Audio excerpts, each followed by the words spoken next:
If you're a young person in the workforce, make sure you join groups. And then guess what? Show up. Nobody is too busy not to give back. But those connections, those little fraternities that you create, if a young lawyer, a former president of a Young Lawyers Association calls me, I pick up the phone. We have a lot connections and long-term connections. So don't just focus on your job. Focus on marketing and networking too, because it'll get you where you want to go. There are opportunities for our work and careers everywhere, if you know where to look. That's easier said than done, especially in our fast-paced and constantly changing world. Ann Faremouth is talking to experts, employers, and job seekers to bring you insight and understanding about what's possible. This is Career Can Do, where we're navigating the new work world. Welcome to the Career Can Do podcast, a podcast dedicated to helping you navigate the new work world. My name is Ann Faremouth. I'm an executive recruiter, career coach, author, and speaker. And today I am just delighted to have with me a person I have the utmost admiration and respect for. I met this person several years ago at Rice University. We were both attending a conference and we sat down together at a table. The rest is history. She's become a dear friend of mine. She's someone that I refer clients and applicants to.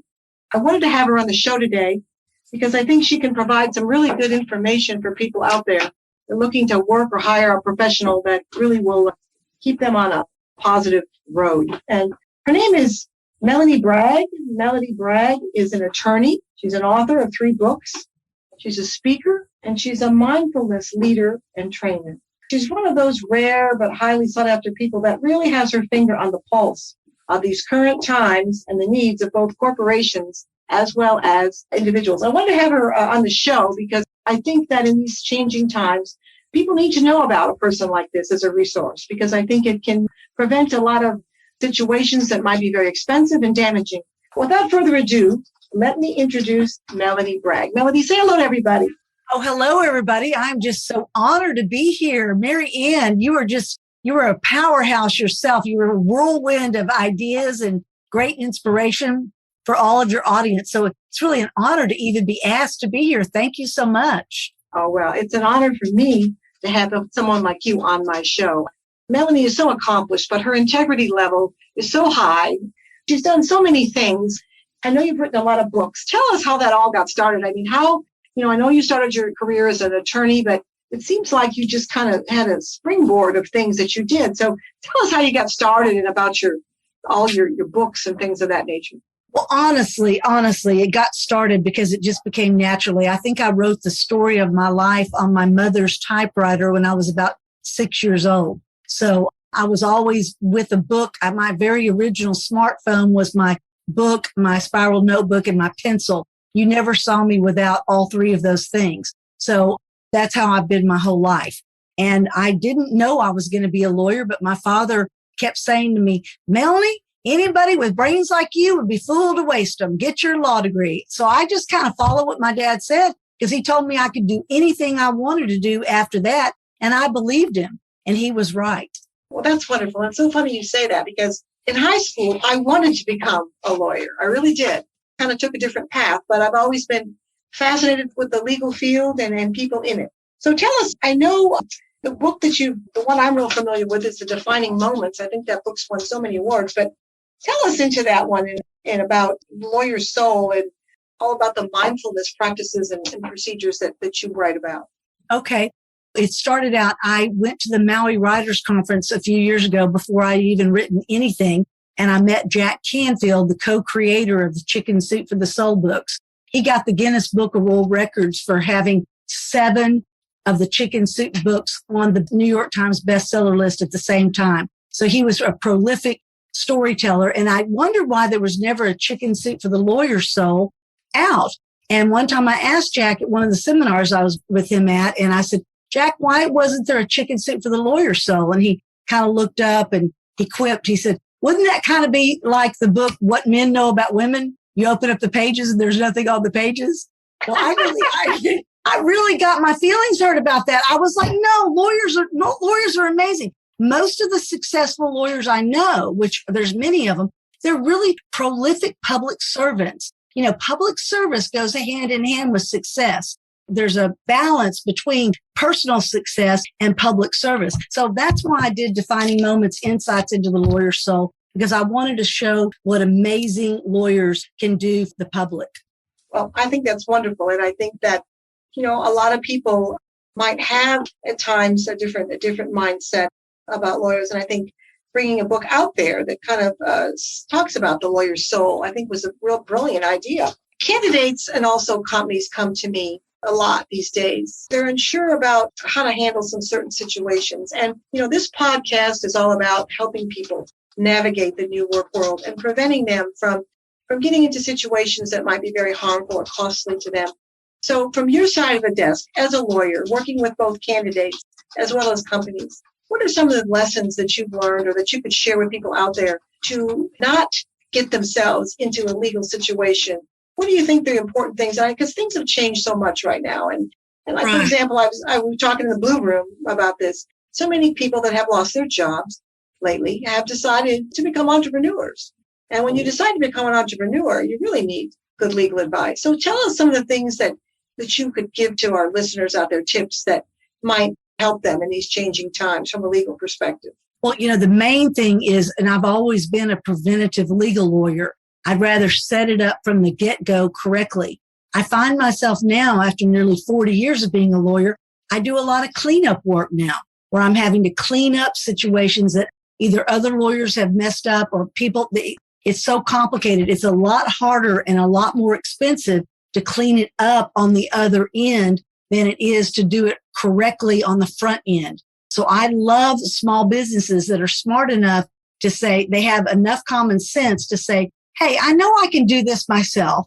I know I can pay this company X amount to do it for me, but I would really rather talk to a real lawyer about it and double check on it. And I do those things, those setups, for a very reasonable price, probably a lot less than a lot of my competitors do. But I want to get those, I want to train those young businesses to know that having a good lawyer on your side from the beginning will be so much less expensive in the long run. Because litigation, if you come to me and you've been sued, it's going to be a pretty penny to get you out. Even if we do end up getting you out of it, you can beat the rat, but you can't beat the ride on those legal fees, right? So the best thing to do is to get it to where you understand your provisions, you understand what your duties and responsibilities are, and you do it correctly from the get-go. So that's the main piece of advice I would give everybody. Spend that. I charge like $350 for a 1 hour initial consult. Spend that $350. It is the best money that you could ever spend. I agree. And the other thing too is that, I see that some of these HR people that I deal with, Melanie, are very concerned right now about hiring the right people. But sometimes in so doing, the questions they're asking these interviewees are not always 100% lawful questions. And I tell them, in certain states right now, you cannot ask what somebody's been making. You have to say something like, what is your salary expectation? Okay. All right. But you brought up something else now that makes me curious. And I think people out there listening need to know about this. If we are an at-will state, termination at will, all right. So if an applicant comes in to do the job and for whatever reason, come in on time, they don't perform, they have to be, with the responsibilities, the duties. I mean, of course, they have to be documented and written up. But essentially what you're saying is that employer can pretty much let you go for any reason. Is that what that at will means? It's really hard to defend. I mean, just like I said, it depends on the size of the business and what rules that they have to follow. But yeah, it's not easy in Texas to fight if you get fired. But I think the other thing too, we talked about this also in the Blue Room, is that especially now since the pandemic, I think that relationship, service orientation, mindfulness practices, having more of the we mentality as opposed to the me mentality. In other words, going into your place of employment and not looking at what is in it for me, but how can I make a major contribution to that organization? I think in these times, even more so now than pre-pandemic, that those practices or mindfulness concepts are even more important. Wouldn't you agree with that? Oh, yes, I really do. I mean, I thought I was quote unquote mindful until I started really digging into it. The minute I started writing my mindfulness column in 2017 was the day that I said, oh, oops, I got to do this myself because, if I'm going to write about it, I got to walk the walk. And boy, has a lot of things changed for me since then. And just doing that daily, every day, having those practices and then following them and adhering to them, you learn so much about yourself and you can get to where you're almost an observer of your own mind rather than being in your head and letting your mind just kind of take you to places you don't want to go. You can actually see your thoughts and look back and you say, oh, does this thought serve me? And if not, get rid of it and move on. I'm really all about energy management rather than time management.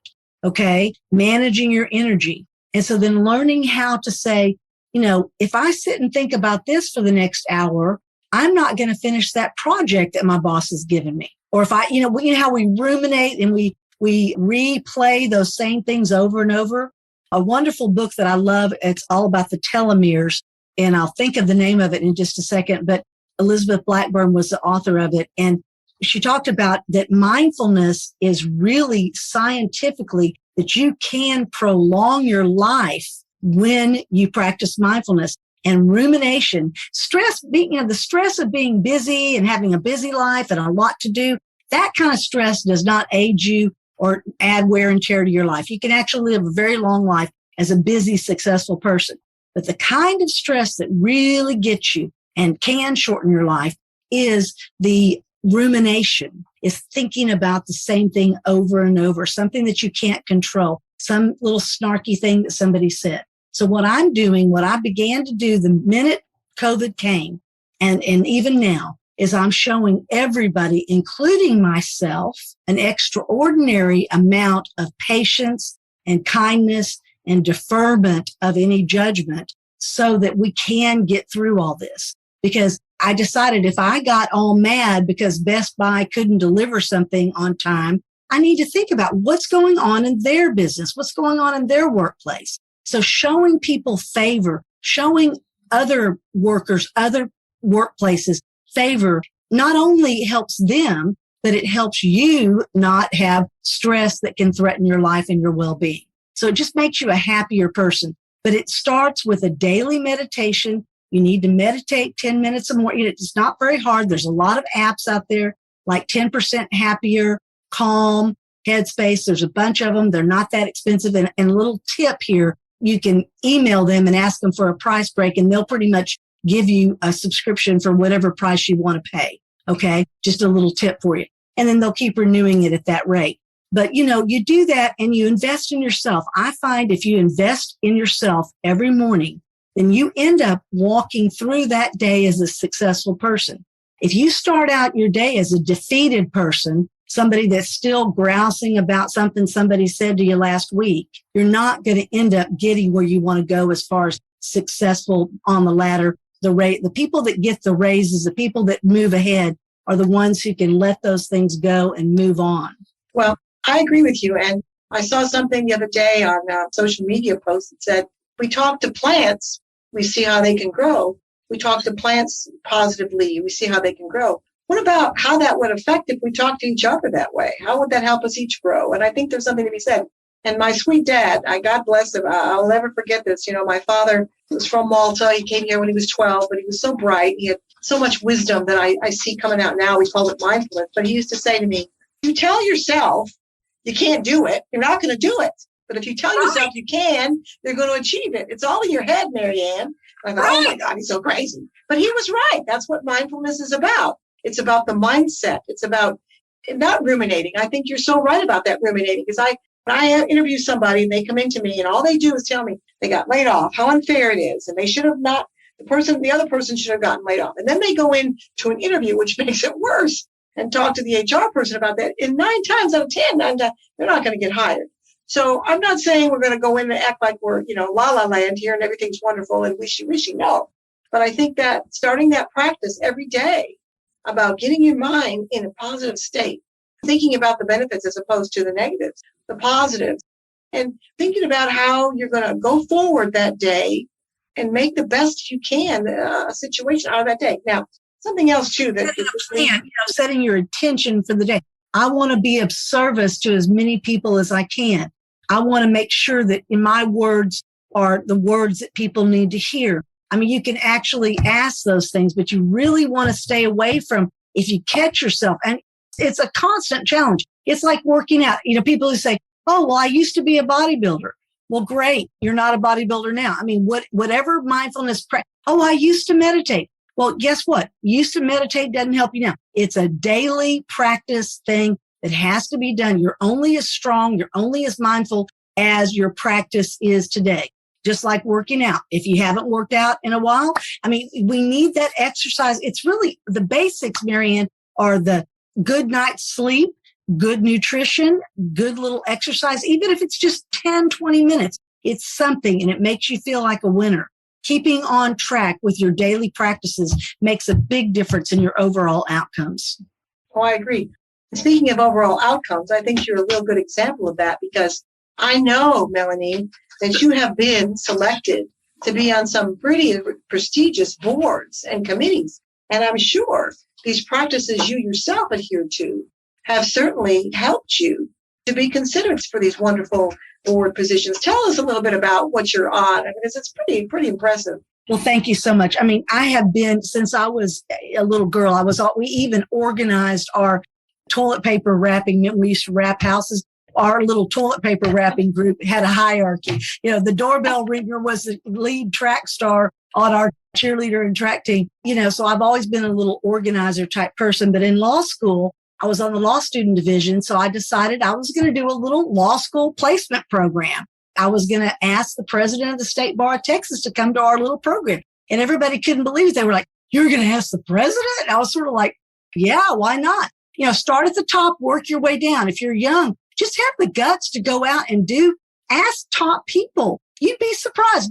And another thing, Marianne, I really want to stress this. Find your own voice because nobody's going to give it to you. Do not sit around and wait for somebody to give you a voice. You have to get your own voice. It's not something that anybody doles out. You have to find your own voice. So I did the very first law student division placement program. This was in 79, 80. But that ended up turning into the Texas Job Fair that was the largest placement program for law students for the next 30 years. Okay. So, I mean, it was, I don't care about credit or whatever. It's just something that you do and you do it naturally. Follow the skills that you've been given naturally. Think back. What is it that you love to do the most? We don't all love our jobs all day long, every day. There's a certain amount of drollness, repetitiveness, and boringness to every job.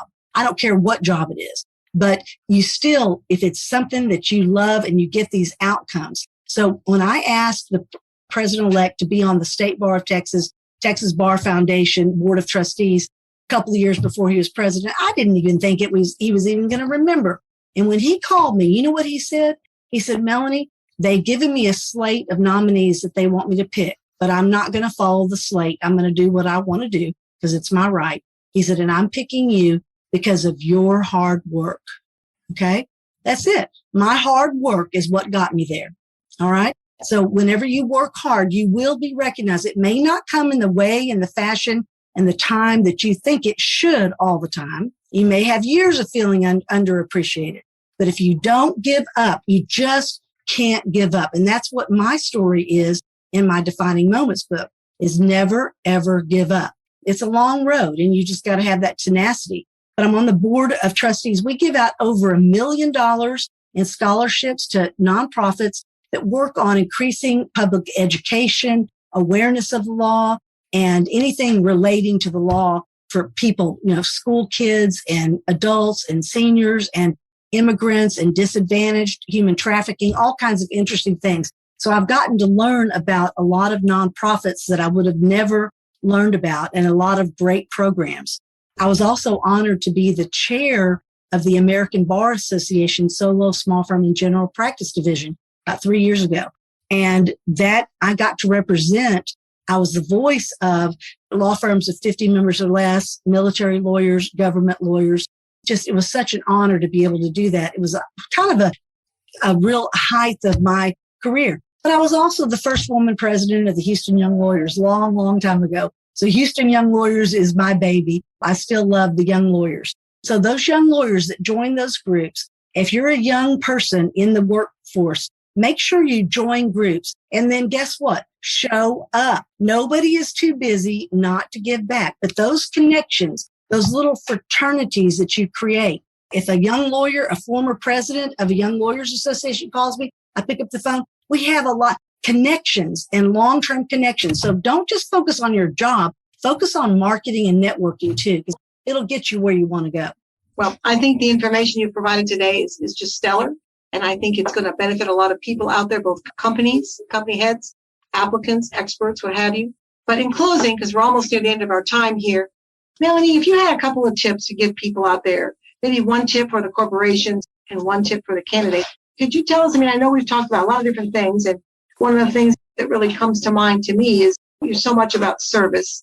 And I think that's so important in these times for sure. But if you had to summarize a couple of tips that you really think would help people out there to become the best employer or the best employee, what do you think those two tips would be? What I've heard from a lot of the big law, they're scratching their heads. They're like, we have programs, we do all these things, and we're still not retaining our young associates.